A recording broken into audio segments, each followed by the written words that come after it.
last of our series of 4 lectures on a change process. We're going to discuss how to institutionalize change, how to make it stick. Here again, we're going to draw from the Heath brothers' work. Not only have they written about how to make change happen, they've also written about how to make change stick. Their first book, in fact, was called Made to Stick: Why Some Ideas Survive and Others Die. We'll draw on their work, as well as my own original research, to look at how to institutionalize change in organizations. Let's start with a great story that the Heath brothers tell about Art Silverman at the Center for Science in the Public Interest. Art Silverman was very concerned about nutrition, a topic we touched upon in the last lecture as well. He wanted to improve the diet of average Americans. He was looking at some of their habits, not just in the home, but in various other places where they were eating. He focused in one of his studies on movie theaters. He collected bags of popcorn from typical movie theaters, and he sent them to a scientific lab for a detailed nutritional analysis. Well, how many grams of saturated fat did he find in a typical large bag of movie popcorn?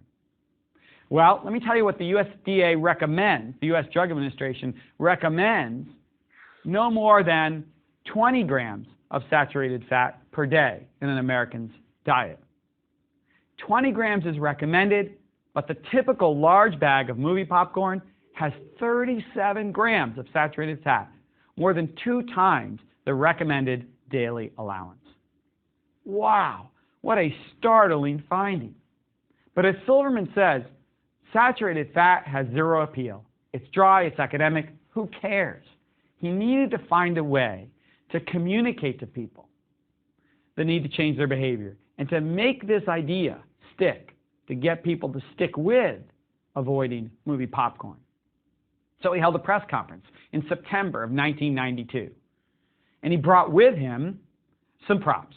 Here's what he said. He said a medium-sized butter popcorn at a typical neighborhood movie theater contains more artery-clogging fat than a bacon and eggs breakfast, a Big Mac and fries for lunch, and a steak dinner with all the trimmings combined.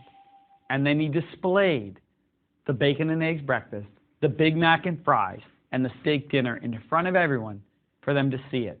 And then look at this medium-sized bag of movie popcorn and realize the same amount of fat in both.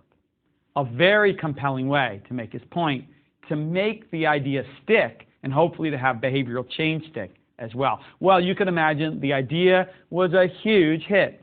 All the major television networks and newspapers ran with the story. And it would never have happened, I would contend, if they had released a set of charts and graphs about nutritional facts or recommendations for daily intake of saturated fat.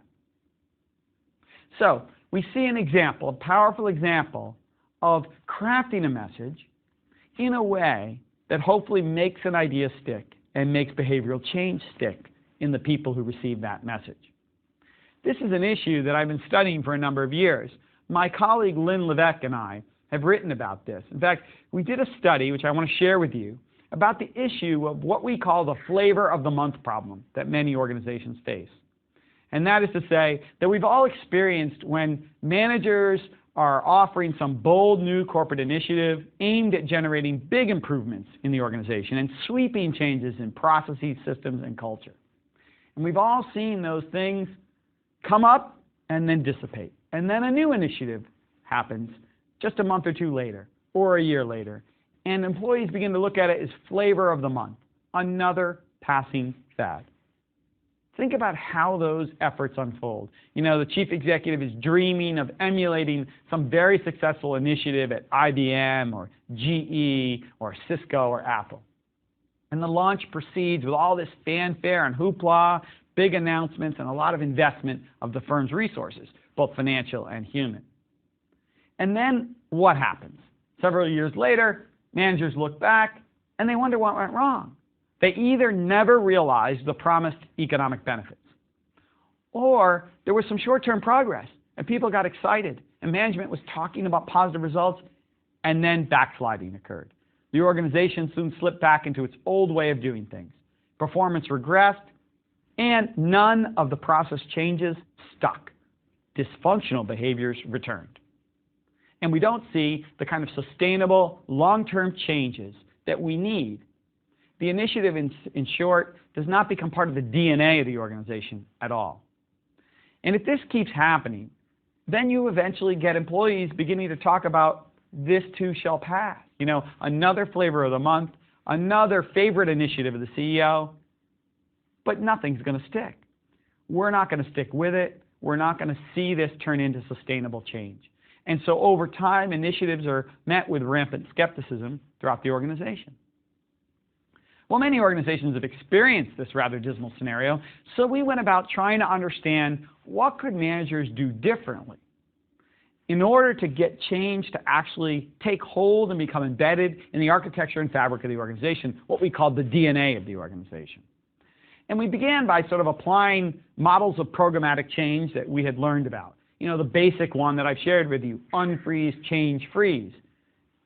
You know, was that what we were observing?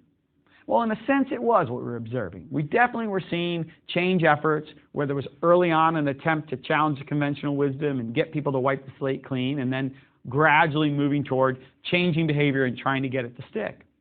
But we also found one important difference. We saw that the seeds of effective institutionalization, the process of embedding procedural and behavioral changes into the fabric of the organization, those seeds were planted long before the rollout of the initiative actually got underway. In other words, institutionalization doesn't just happen after the change has been proposed, but good managers, good leaders, are actually planting the seeds of how they want changes to stick as they propose and roll out their desired change program. We, in fact, found 4 critical processes that enable firms to avoid the flavor of the month trap. These are what we call antecedent processes that are laying the foundation upon which you can build a strong house, right? The successful institutionalization of an initiative begins when it's being proposed to the organization. And we discovered this through a very interesting natural experiment at a major retailer. What we found at this retailer was that they had actually tried to improve customer service with a major initiative in the early 90s. And after some initial success, backsliding occurred. The stores soon fell back into their old ways of doing things. And by the mid-90s, there were very few traces of that initiative at all. Everything had gone back to the old way of doing things, including the physical layout of the store. So then we discovered that several years later, the company relaunched a customer service enhancement program with similar goals and objectives, with the hope of avoiding the pitfalls that had doomed the earlier effort. This later program had a fundamental effect. It produced lasting change and improvements. So we asked, what did they do differently? And what we found was there were certain foundation building, stage setting activities that leaders engaged in, which helped to make the change stick for the long term. And these occurred right up front. We called these 4 processes chartering, learning, mobilizing, and realigning. Chartering was all about how the organization and its leaders defined the purpose and scope of the initiative, as well as the way people were going to work with one another on the program. And learning was about how managers were going to develop, test, and refine ideas through experimentation before full-scale rollout. So 2 important ideas. Getting the scope defined clearly. So important when you launch an initiative, a change. You have to have it be manageable enough in scope that you can make real progress. Scope creep, if you will, happens, where scope begins to expand if you don't have discipline. And eventually, a change process becomes unmanageable and people simply regress. And learning is important, the idea of testing and experimentation early on to build buy-in at a very early stage to demonstrate the positive benefits of a change before you roll it out to the whole organization. Mobilizing, the third of the 4 critical foundation building processes that we examined, is about the use of symbolism, metaphors, and compelling stories to engage people's hearts as well as their minds to build commitment to the project. We're going to talk a lot more about that in this lecture as we look at the Heath Brothers approach and how they talk about stories as a critical component to making change stick. And finally, there's realigning. That's a series of activities aimed at reshaping the organizational context. That's about redefining roles and reporting relationships and redefining how you monitor and measure things and even compensate people so that you can effectively make sure that people are rewarded for the right behaviors for the long term. So there's our model, a simple one that says there's these core processes that happen up front that help ensure that down the road you can institutionalize change. You have to charter the project correctly. You have to engage in early learning behaviors and experimentation. You have to mobilize people emotionally as well as rationally. And then you need to realign metrics, measurements, and incentives to make sure people are rewarded for the right kinds of behaviors that are different than the ones they engaged in the past. And if you get those right, you can make change stick. Well, the Heath brothers have talked a lot about principles of sticky ideas, building on our research, and we built on theirs as they worked in the same time period as we were doing this. And I think you'll find some parallels in both approaches. They boiled their approach down to 6 principles of sticky ideas, ideas that led to lasting change. There are 6 principles: simplicity, unexpectedness, concreteness, credibility, emotions, and stories. And of course, the first letter of each of those ideas helps to build the word success. And so that wonderful way of sort of summarizing their approach and their framework helped make Made to Stick a huge runaway bestseller. So let's go through this in great detail. Let's start with simplicity. The simplicity of your message as you roll out a change will help make sure that it sticks. So they talk about, for example, a process that military leaders go through called declaring commander's intent. So what happens to a military leader at times when they're outlining a strategy, a mission for their troops? Well, they have a very clear vision of what they want to accomplish, and they lay out some goals, and they lay out a strategy. And they think the troops are hearing precisely what they intend. But then what researchers have found, including Gary Klein, who studied the military at length, in depth, what they found is that often troops have misinterpreted or come to a different understanding of what's expected of them. Their expectations are not well aligned with the commander's intent. And understanding the intention of the commander is very important, because when you're out in the field, when you're in battle, you can't always check back with the commander to make sure you're behaving properly. You need to understand the overall intent so you can make your own decisions on the ground in real time that are consistent with the overall vision and strategy. And so researchers and consultants have worked with military commanders to help them declare their intent much more clearly and simply, so that there aren't these misunderstandings. So there's better alignment of expectations between the commander and the troops. We see companies, of course, also working to simplify their message to their people, so that people on the ground working with customers on the front line can make decisions on their own, autonomously, that are consistent with the overall strategy of the firm. Southwest Airlines has done this so effectively. You know, the airline business, as I've noted before, is a terrible business. Lots and lots of losses and bankruptcies over the years. Yet Southwest Airlines has made money for more than 35 straight years. An incredible streak of positive net income in a tough industry. How have they done it? Well, there are many aspects to their success, but the simplicity of their message, of how they were going to change the model of running an airline, is powerful. You know, they always adopted a simple approach. We are the low-fare airline. Bags fly free. Catchy but simple slogans that helped govern how they were going to behave and everything that they did. Herb Kelleher, one of the founders of Southwest, talks about how sometimes it took a while to get people to understand the message, no matter how simple it was. He talks, for example, about how in the 80s they had routes on which their fares were $15 one way. Their competition's fares were up around $60 or $70. And investors would write to him and say, you know, seeing this huge gap, don't you think you could raise your fares a little, you know, maybe to $19? And Kelleher told 60 Minutes, the CBS News program, he said, they don't get it. He goes, we're charging $15 because that's less than what it would take, what it would cost for a customer to drive their car between those same two cities. And so the notion of a low-fare airline and how they priced was something that he communicated over and over in a real simple way with stories like that to catch people's attention. Think about Bill Clinton when he ran for president in 1992.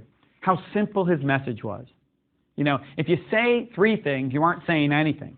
He said one thing over and over again. The phrase that we all come to remember is, it's the economy, stupid. many, many issues in the campaign, from foreign policy to social issues. But at the end of the day, in 1992, in the midst of a recession, the top thing on most citizens' minds was the economy. And Clinton focused on that with a very simple message about how he was going to fix it. And he was elected. The second aspect of the Heath Brothers framework, if simplicity is the first, the unexpected is the second. The unexpected can really grab people as you're trying to get them to change. The Heath Brothers tell a story about Nora Ephron, the famous screenwriter, and a journalism class that she was in years ago. She was asked by her professor to write a newspaper story, and here are the facts that were shared with her. The principal of a high school says the whole faculty will travel to Sacramento, California, for a conference on new teaching methods, where Governor Brown and the famous anthropologist Margaret Mead will speak. So, how did most students in the journalism class write their story? Well, they produced generic leads. A lead in a journalism story, of course, is that first line that's supposed to grab the reader's attention. Most people wrote something like, Governor Brown will speak at a conference on Thursday. The professor then revealed to the class in which Ephron was studying how he or she would write the lead to the story. There will be no school next Thursday. How powerful is that, right? If all the educators are going to Sacramento, that meant clearly there wouldn't be any school on Thursday, and that is a powerful lead that would grab people's attention. Why does it grab people's attention? Because it's unexpected. So if there's an unexpected element to what you're doing, that can help you grab people's attention and get them to adopt and stick with a change. The third element, being concrete.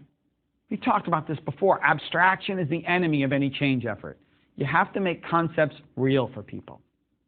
An example of this is the Nature Conservancy's efforts in California to preserve wonderful aspects of the California landscape. How are they going to do that? How are they going to get people to invest in preserving certain wilderness in California, certain wonderful areas in the mountains and on the beaches? What they did was name certain areas, name certain landscapes, and then talked about saving those specific named landscapes. That was very memorable and very concrete and helped rally people behind their cause, and it stuck. The next step, being credible, making sure your message is credible. And sometimes that's quite difficult.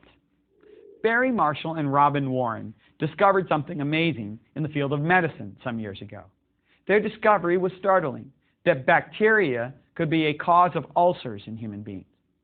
People didn't believe it. Other scholars just didn't buy in to the argument. Now, there were a variety of reasons why they didn't buy in. They weren't persuaded by the finding, including the fact that Barry Marshall was still an intern at the time of this discovery. Marshall and Warren could not get their findings published. They could not persuade the skeptics. So what did they do to make their finding more credible to the disbelieving, to the skeptics? Well, in 1984, Marshall took colleagues into his lab, and he chugged a glass full of bacteria. Imagine how gross that was. He experienced pain and nausea a few days later, not surprisingly, of course. And then he took a course of antibiotics and cured himself. And he stunned his colleagues. But now he had great credibility. He put his own health on the line to prove his hypothesis. And he began to gain traction. By 1994, 10 years later, the National Institutes of Health endorsed the idea that antibiotics could be used to treat ulcers. And 11 years later, Marshall and Warren received the Nobel Prize in Medicine. The story all began with disbelievers, and the story changed. It turned with the ability to make an argument more credible to skeptics. That's an important part of making change stick. Next, we have to talk about emotion. Mother Teresa once said, "If I look at the mass, I will never act. If I look at the one, I will."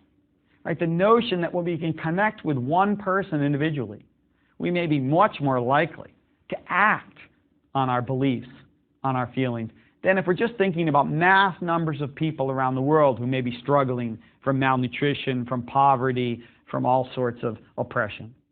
thinking about that one person can be so much more powerful. So a study was done that looked at some of these issues. A study was done with 2 letters that were written. One letter was written to people with a great number of facts about famine in the world. Another one was written with the story of 7-year-old Rokia in Mali, Africa. That was all about an individual who was struggling with not enough to eat. The other was about a worldwide famine problem and the facts associated with it. Well, people who read the second letter, of course, contributed twice as much. I don't think you're surprised by that finding. But now let me tell you about the rest of the experiment. If people are given both letters, they give $1 less than those who received only the second emotional letter. What's going on? Well, the argument here is that the first letter with all those facts puts us in an analytical frame of mind. And that may very well actually damage our ability to get those people to act the way we want them to. In another study, if people were primed to feel before reading the Rokia letter, they were more likely to give than if they were primed to be thinking and reasoning and acting analytically. So this notion, if we focus too much on analytics, we can actually put people off and not get them to adopt changes we want. Is very, very interesting. So how we frame things matters. It matters a great deal and can have a lasting effect. Now we turn to perhaps the most impactful element of the Heath Brothers framework, the notion of stories. And here we have just a wonderful example of the power of a story. We all know the firm Subway, selling sandwiches now around the globe. In fact, just this week we learned that they have more locations around the globe than McDonald's. A startling fact. Now, we know that Subway has become so successful on the backs of an incredible ad campaign about the story of a young man named Jared. A man who lost weight based on a diet of eating every day at Subway. Well, what's interesting about this story is the firm didn't realize the power of the story at first. Why not? Well, Jared was a college student, and he weighed quite a bit, in fact, 425 pounds at one point. He had a 60-inch waistline. Well, he began by working out, changing his diet, but also eating at Subway every day, selecting a healthy sandwich every day. And he lost a tremendous amount of weight. Someone in his dorm observed that and wrote an article about it for a campus newspaper. Eventually, a health and fitness magazine picked up on the story and wrote about it as well. This astounding story of how simple this person's diet change had been, but how profound the impact had been, along, of course, with changes in exercise and the like. Well, then a regional manager of Subway, a franchisee in the Midwest, picked up on the story and thought, wow, this would make a great ad campaign. We could tell the story of Jared, and we'd get people to come to us as opposed to other fast food chains that are far more unhealthy. Amazingly, this franchisee could not convince the corporate office back on the East Coast that this would work. They didn't even believe the story, this craziness about a man who weighed 425 pounds who could somehow get all the way down to 180 pounds on what he called the Subway diet. How preposterous. But the franchisee pressed on, and eventually franchisees in the Midwest invested their own money to try out the ad campaign. The first ad ran on January 1st, 2000. Right in time for New Year's resolutions. And what happened? The phones started ringing, and the media picked up on this amazing story. Suddenly, Subway in the Midwest was receiving, and Subway nationally, receiving all sorts of free public relations. Never mind the ad itself, now people were talking about it. USA Today, Fox, ABC, even Oprah called. Imagine, there are lots of companies and lots of products that would love to be endorsed by Oprah, would love to get a mention on Oprah Winfrey's show. Here, Oprah was calling them at Subway because she was so taken aback by the story of Jared. Well, as you can imagine, the national office now picked up on the idea. Now they were ready to act, and they began to invest in a nationwide ad campaign to tell the story of Jared. And what happened as a result? Revenue jumped 18% in the year 2000 after a flat year in 1999. And in 2001, they jumped again another 16%. This was in the midst of a recession, and revenue was climbing at a very rapid rate, all because the Jared story had been so compelling. Fascinating, right? Is this the only company that's using stories to their advantage? No, in fact, people are using stories in lots of different ways in organizations. 3M is a leading industrial conglomerate headquartered in Minnesota. And they made an important shift some years ago in how they developed and communicated strategic plans at the company. And one of their managers, working with some scholars, wrote an article for Harvard Business Review about this shift. What the company did was move away from the typical PowerPoint slides with bullet points toward the idea of developing stories, narratives that would describe and explain the strategic plan moving forward for each of the business units at 3M. Now think about that. It's a very interesting, different way of talking about a strategy, communicating a strategy to an organization. Most companies have giant PowerPoint decks for long meetings where executives stand up and articulate a strategic plan. And here they were writing narratives, and they were using the key elements of a good story. As they argued, a good story starts with context setting, then has some sort of dramatic conflict, which then is resolved. And so they encourage people to write up the strategy in that way. Of course, when we think about stories, there are different kinds of plots. And the Heath brothers have pointed out that there's sort of a challenge plot to some stories, where there's a formidable challenge and then success. And you could write up a strategy that way. Or there's a connection plot. That's where there's a relationship that's developing that bridges some gap. And that's interesting in a way because two sort of odd people somehow come together. And then there's the creativity plot. That's about some mental breakthrough or solving some old puzzle that hadn't been able to be solved for some time. And of course, think about a strategy as something like that, where we found a whole new way of doing things, solving an old puzzle in our industry that hasn't been solved. And so stories became 3M's way of changing the way people are engaging in strategic planning. Why use stories? Why are stories so powerful?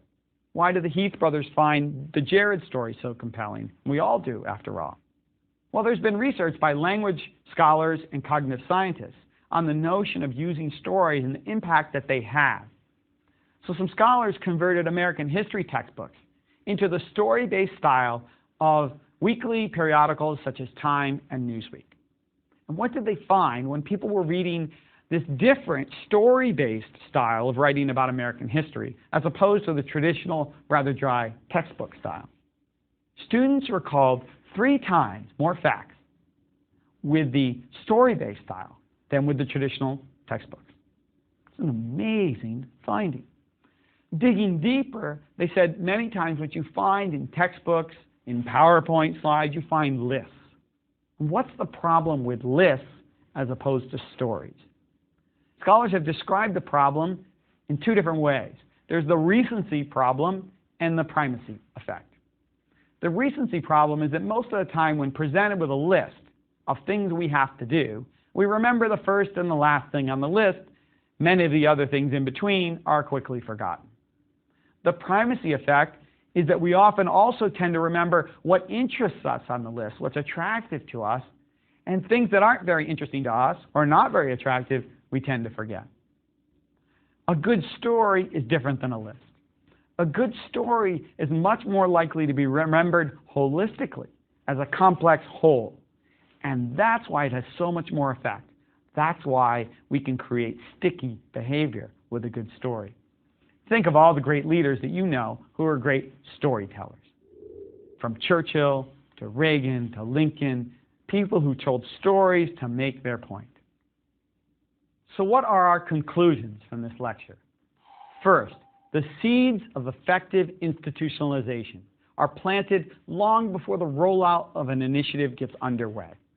Our research in that retailer clearly found that the foundation was built early on, and that those important choices you make as you roll out a change process can have an effect on raising the odds that that change will stick, that your initiative will not become just another flavor of the month.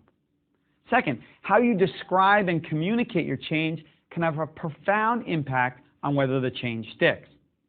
And the Heath brothers helped us understand the characteristics of a message that will stick, of an idea that will stick.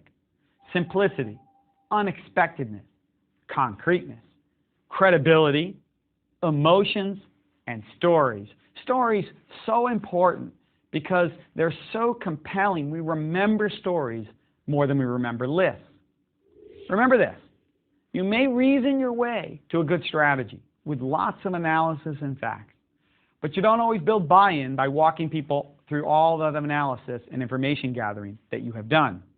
How you make the decision must be separated from how you communicate it and how you lead people through the early stages of a transformation process.